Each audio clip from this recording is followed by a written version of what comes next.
Então, o tubo de piton ele é inserido em um escoamento de ar, na condição padrão, para medir a velocidade do escoamento. Então, esse tubo aqui, ele é inserido apontando para a montante, ou seja, a região que o ar está entrando aqui no escoamento, de modo que a pressão captada pela sonda e a pressão de estagnação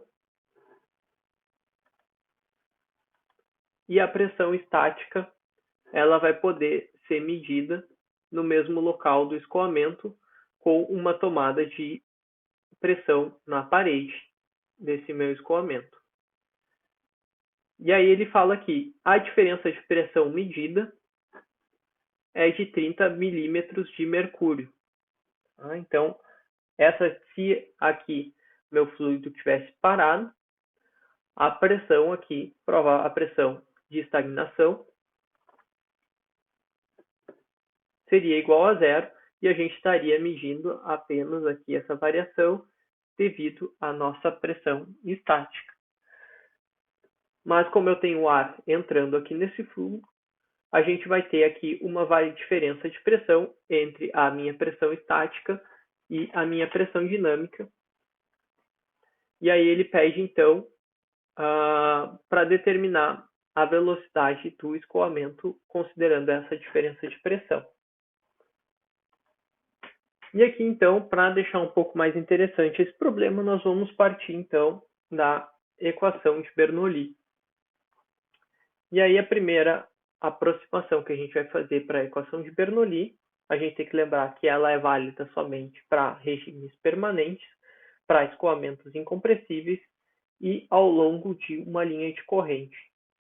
E aí, esse escoamento ao longo desse tubo aqui, é importante que ele seja desacelerado, sem atrito, para que a gente consiga medir a pressão de estagnação. E aí, então, eu vou escrever aqui que se eu desconsiderar aqui variação ao longo do meu eixo Z, eu posso considerar, então, que o meu P0 sobre ρ mais o meu V0 ao quadrado sobre 2 vai ser igual, então, ao meu P sobre ρ mais o meu V ao quadrado sobre 2. Tá? E aí a gente lembra que, como o meu fluido parou, a gente já deduziu essa equação, esse termo aqui vai ser igual a zero. E aí eu vou ficar, então, que o meu P0 menos P vai ser igual a V ao quadrado sobre 2 vezes ρ.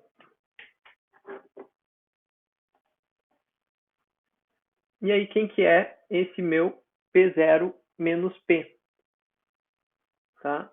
Esse P0 menos P, ele vai ser igual a ρ do mercúrio. Aí, mercúrio, vou chamar de Hg para diferenciar, vezes G, vezes meu delta H de mercúrio, que é os milímetros de mercúrio aqui que a gente calculou, que a gente tem esse valor. E esses dois outros valores aqui, a gravidade e o meu ρ do mercúrio, são tabelados. Isso aqui vai ser igual, então, ao meu ρ do ar, que é ar padrão,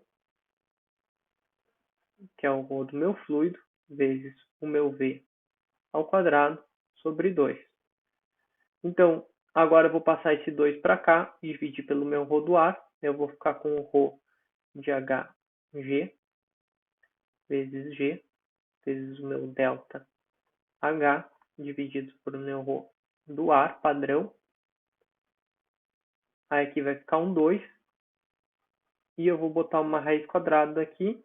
Isso aqui vai ser igual a minha velocidade. Tá?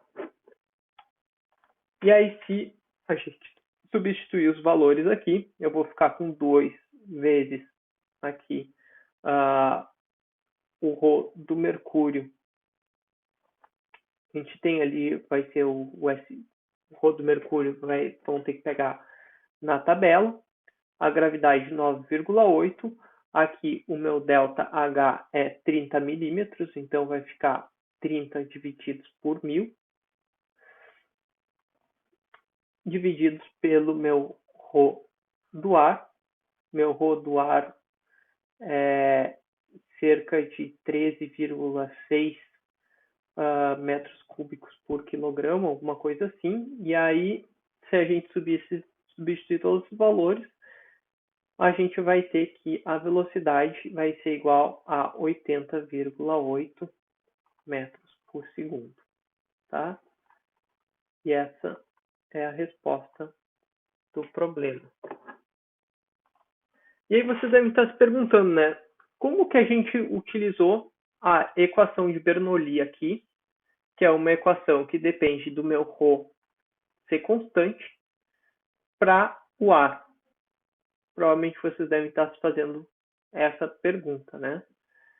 E aí, um dos assuntos que a gente vai trabalhar na próxima unidade, a gente vai ver que o número de Mach ele é muitas vezes utilizado para saber a compressibilidade dos fluidos. E aí, para fluidos que têm um número de Mach, um M maior que 0,3, a gente considera eles compressíveis, tá? Então, eu vou... compressíveis, tá? E para Mach menor do que 0,3, a gente considera incompressíveis, tá? Então, o número de Mach, ele basicamente ele relaciona, tá? Mach, ele relaciona a velocidade do meu escoamento com a velocidade do som no ar. Então, se eu relacionar aqui 80,8 divididos por 343, tá? Isso aqui vai me dar, então, 0,236, que está quase no limite, tá? Da condição de compressibilidade. Mas, como meu Mach ainda está abaixo de 0,3, eu posso considerar ele como um escoamento incompressível.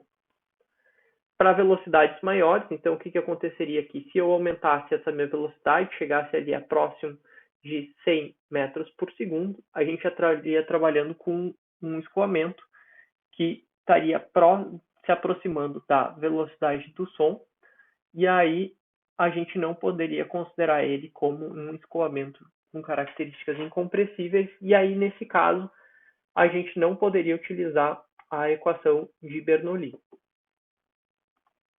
Mas nesse caso, como a gente calculou como o meu número de Mach aqui para essa velocidade foi de 0,2, a gente pode sim utilizar a equação de Bernoulli para trabalhar com a velocidade desse escoamento.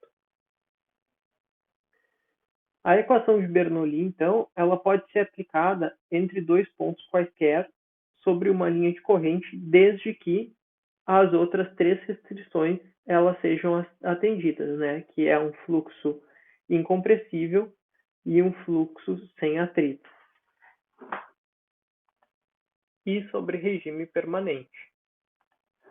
Dessa forma, então, eu sempre posso escrever que o meu P1 ρ1 mais o meu V1 ao quadrado sobre 2 mais o meu GZ1 vai ser igual a uma pressão no ponto 2 divididos por ρ mais a velocidade ao quadrado no meu ponto 2 divididos por 2 mais g vezes a minha elevação no meu ponto 2. Em que essas posições 1 e 2 representam qualquer dois pontos que estão localizados sobre uma mesma linha de corrente.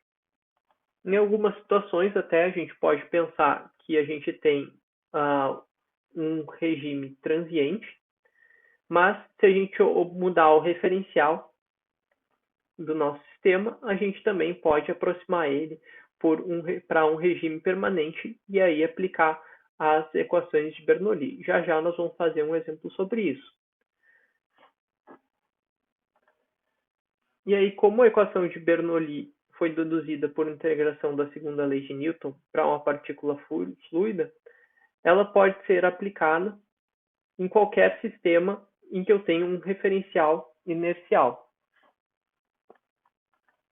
Vamos fazer um exemplo aqui muito semelhante com o que a gente fez durante a aula.